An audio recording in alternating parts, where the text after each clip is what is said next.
So, good afternoon mga kalpa. For today's video pala is update sa mga ibon natin at mga loop natin dito. Kasi may good news ako. Bagong lahat, intro muna.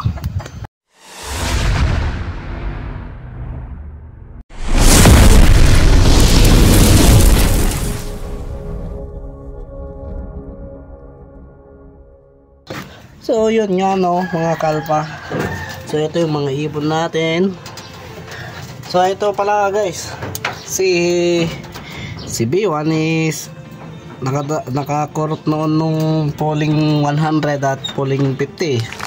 At si Bangis. Pero ngayon, kasi ngayon, kanina is may midtos kami at may polling kaso hindi sila pinalad. Pero ganoon naman is okay lang, at least umuwi silang safe. So wala ito mga may ibon. Ito si Batik kakarga sa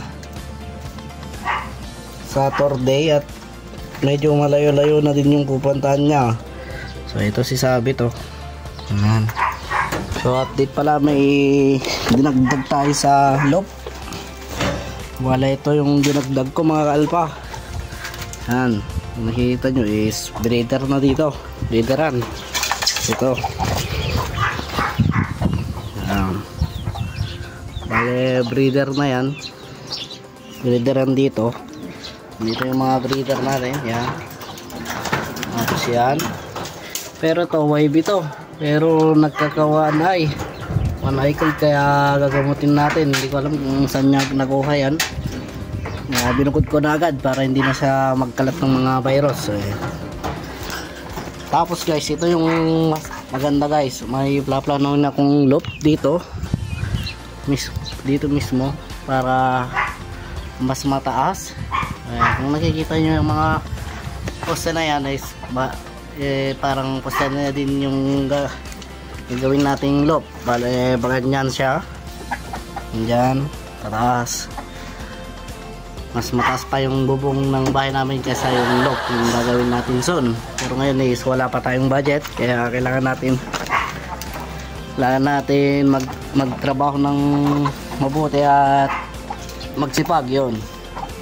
Kasi malaki-laki din yung magagasto natin dito. Kung nakikita yung hollow blocks, parang ganyan yung kataas. Flooring nya yun, parang flooring, tapos mas mataas yun. Medyo malaki-laki yung gasto natin dyan. And balak ko is hen section tapos cock section. Balay dalawang section yun. So talagang mapapamura ka.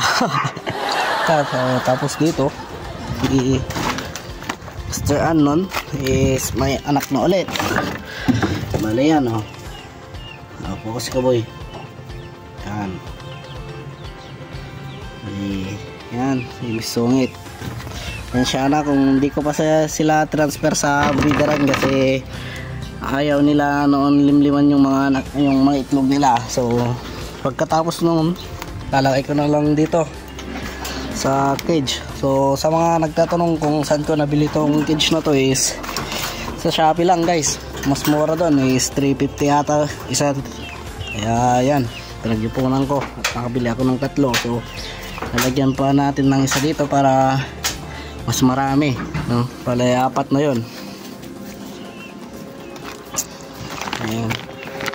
Sana nga pala rin ako sa Sunday kasi kakarga ko si Batik ng lugon. Nagbawas na ng pak dito. Buong buo pa yung mga pops. Palay ito si Batik guys.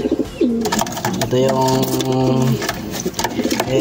di ko alam kung sana kakayanin niya sa Sunday. Tapos mga to is YB na. Yan, YB. Oh, nanunuklaw pa si Sexy. Bumabagal pero naka-funrace to, naka-funrace. Yan. Asawa niya. Nawala si Payat guys. Nawala sa first lap ng funrace sa San Juan La Union. Hindi nakabalik. Ito lang nakabalik, si Batik lang. Tapos ano pa.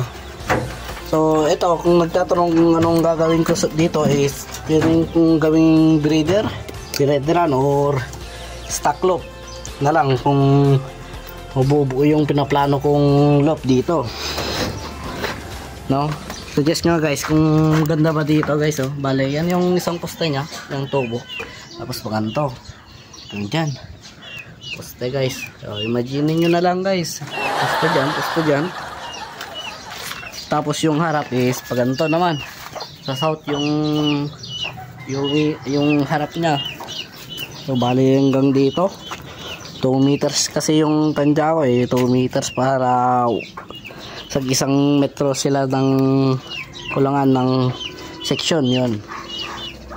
So bago wala is nag grits tayo, yan grits. Hindi ko alam kung di nila kinakain masyado, so and yun lang mga kalpa, yun yung update natin dito sa gagawin natin, plano nating loop. Sana maganda-ganda, tapos palari tayo sa mga laro, and keep safe mga kalpa. And shout out pala sa kaibigan ko si Danger Loop, si Kirby Loop, si J Loop, yun shout out sa inyo mga kaibigan, and sana palarin tayo. And yun lang, happy flying mga kalapatids, and goodbye.